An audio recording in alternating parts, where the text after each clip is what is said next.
मशहूर अभिनेत्री प्रिया राजवंश बहुत पुरानी फिल्मों में यह अभिनेत्री दिखा करती थी और बहुत ही सुप्रसिद्ध अभिनेत्री थी। सुप्रसिद्ध अभिनेत्रियों के बीच में इनका नाम लिया जाता था। दोस्तों, इनकी बेरहम हत्या की गई थी और इनकी हत्या से दहल उठा था पूरा बॉलीवुड। आखिर क्या हुआ था इनके जीवन में और किस तरह से इनकी हत्या की गई और क्यों की गई, पूरी जानकारी हम इस वीडियो के अंदर लेने वाले हैं। पूरी जानकारी के लिए वीडियो को अंत तक जरूर देखा करें। नमस्कार, मैं हूं सुदेश कुमार और फिल्मी कहानियां चैनल में आपका स्वागत है।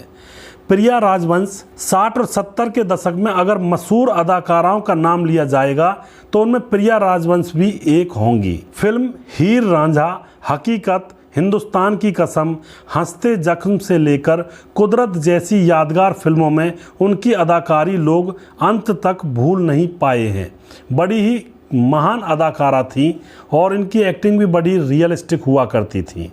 वैसे प्रिया का असली नाम वेरा सुंदर सिंह था, जो शिमला के सिख परिवार में साल 1937 में पैदा हुई थी। और दोस्तों, दो भाई थे इनके, कमलजीत और पदमजीत। इन्होंने तीनों भाई बहनों ने पढ़ाई लिखाई शिमला में ही की थी। और फिर दोस्तों, फिल्मों में इनका कैसे आना हुआ, किस तरह से इनका नाम हुआ और किस तरह से इनका जो पुराना नाम था वह बदल करके प्रिया राजवंश रखा गया, इसकी भी पूरी जानकारी अब हम यहाँ पर लेने वाले हैं।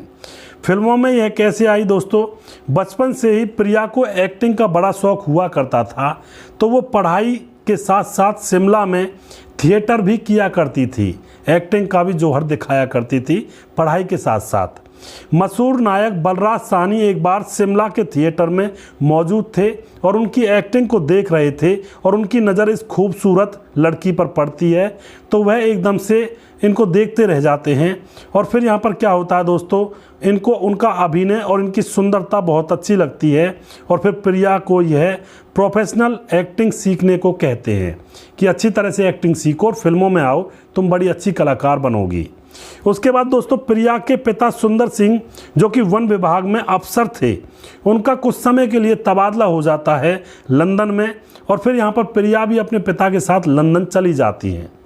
यहाँ पर प्रिया ने royal academy of dramatic artist में दाखला ले लिया था। उनको वह बात याद आ गई थी जो उनके सामने मशहूर नायक बलराज साहनी ने कही थी कि तुम एक्टिंग को अच्छी तरह से सीखो, तुम कामयाब हो जाओगी। तो यहाँ पर वह एक्टिंग स्कूल में दाखिला ले लेती हैं और यहाँ पर वह कई बार बेस्ट एक्ट्रेस का अवार्ड भी जीतती हैं, यानी कि एक्टिंग उनको अच्छी तरह से आ चुकी थी। और दोस्तों, अब क्या होता है, यहाँ पर एक अवार्ड फंक्शन में एक फोटोग्राफर ने उनकी एक फ़ोटो खींची और वह फ़ोटो एक मशहूर लेखक रणवीर सिंह तक पहुँच जाती है। रणवीर सिंह जो कि फिल्मों की कहानी लिखा करते थे और वो उस दौरान the long to well film लिख रहे थे और वो प्रिया को अपनी फिल्म में लेना चाहते थे, मगर फिल्म कुछ दिनों के लिए अटक जाती है और वे प्रिया को ले नहीं पाते हैं। तो यहाँ पर मशहूर डायरेक्टर चेतन आनंद से रणवीर की दोस्ती थी। उन्होंने चेतन से कहा कि तुम्हारी नई फिल्म हकीकत के लिए मेरे पास एक नया चेहरा है। तो यहाँ पर चेतन ने फ़ोटो मंगवाया। अब यहाँ पर चेतन के पास जैसे ही प्रिया का फ़ोटो भेजा गया और चेतन ने जैसे ही फ़ोटो देखी तो प्रिया के ऊपर वह मोहित हो गया और उसको देखता ही रह गया और उसको लगने लगा कि यही मेरी अगली फिल्म की हीरोइन होगी। फिर दोस्तों, चेतन ने फिल्म हकीकत में प्रिया को ले लिया। भले ही प्रिया ने बहुत कम फिल्में की हों, लेकिन वो उस दौर की बड़ी हीरोइनों में गिनी जाती थी, यानी कि उनकी एक्टिंग और अदाकारी बड़ी ही रोचक थी, बड़े ही ऊंचे दर्जे की थी। अब यहाँ पर जान लेते हैं प्रिया के दर्दनाक अंत की कहानी। उनकी मौत किस तरह से हुई थी, उनका कत्ल किसने और क्यों किया था। दोस्तों, चेतन को पहली ही नज़र में प्रिया से प्यार हो गया था और चेतन उसके साथ काम भी किया करते, प्रिया को लिया करते थे ज़्यादातर अपनी फिल्मों में। उन्होंने अपने प्यार का इजहार प्रिया से कर दिया तो प्रिया भी ना नहीं कर पाई और उसके प्रेम इजहार में फंस गई। वैसे चेतन शादीशुदा थे और एक्ट्रेस उमा आनंद से कुछ दिनों से अलग रह रहे थे, यानी कि उनकी जो पत्नी थी। दोस्तों, चेतन और प्रिया दोनों बिना शादी किए ही साथ रहने लगे थे। चेतन ने ही उनको वेरा सुंदर नाम की जगह नया नाम प्रिया राजवंश दिया था। दोनों एक दूसरे के साथ पति पत्नी की तरह रह रहे थे, हालांकि शादी इन्होंने नहीं की थी। बवाल चेतन आनंद की मौत के बाद शुरू होता है दोस्तों। चेतन आनंद की मौत हो जाती है। 1997 में चेतन आनंद की मौत के बाद उनकी वसीयत खोली जाती है। तो वसीयत जैसी खुलती है तो यहाँ पर बहुत सारे लोगों के चेहरे पीले पड़ जाते हैं। यहाँ पर जब वसीयत खोली गई तो पता लगा कि उन्होंने अपनी संपत्ति को 3 हिस्सों में बांट दिया था। 3 हिस्से कौन से? 2 हिस्से तो बेटे विवेक और केतन के, जबकि तीसरा हिस्सा प्रिया को दे दिया था। बस यही हिस्सा प्रिया के लिए काल बनकर आया था, इसी वजह से उनकी हत्या की गई थी। 27 मार्च 2000 के दिन चेतन के बंगले में प्रिया मरी हुई मिली थी। उसके बाद पुलिस आती है, पुलिस देखती है कि लाश की हालत ख़राब है तो पोस्टमार्टम करवाया जाता है। तो यहाँ पर पता चलता है कि उनकी गला घोंटकर हत्या की गई थी। अब यहाँ पर पुलिस की जांच में 2 नौकरों यानी कि माला और अशोक वह घेरे में आते हैं, सक्के घेरे में, और दोनों से सख्ती से पूछताछ हुई तो उन्होंने अपना जुर्म भी कबूल कर लिया था कि हमने ही अपनी मालकिन को मारा है। बताया कि उनको चेतन के दोनों बेटों ने 4000 रुपये दिए थे और कहा था कि सोते समय उसका गला दबा दो और तुम पर कोई आंच नहीं आएगी, पता भी नहीं चलेगा किसी को। तो यहाँ पर दोनों नौकर और नौकरानी उसका सोते हुए का गला दबा देते हैं और उसकी तड़प तड़प कर मौत हो जाती है। उसके बाद साल 2002 में माला और अशोक को हत्या के जुर्म में सज़ा हो जाती है और साथ ही साजिश रचने के जुर्म में विवेक और केतन को साजिश रचने के लिए जेल भेज दिया जाता है। लेकिन दोस्तों पैसों वाली फर्म थी ये और दोनों हाई कोर्ट से जमानत पर छूट जाते हैं और प्रिया राजवंश की हत्या का केस अब तक भी चल रहा है दोस्तों। तो यह जो संपत्ति है कई बार तो यह ज़िंदगियां बचा लिया करती है और कई बार यह ज़िंदगियों को तबाह भी कर देती है।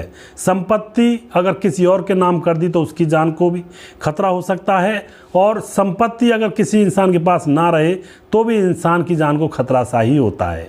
जब उसके कोई काम नहीं बनते हैं, काम नहीं चलता है, तो वह इंसान मरे बराबर ही होता है। तो संपत्ति दुख भी देती है और संपत्ति सुख भी देती है। यहाँ पर प्रिया राजवंश की मौत का यानी कि काल का गाल उनकी संपत्ति ही बन बैठी।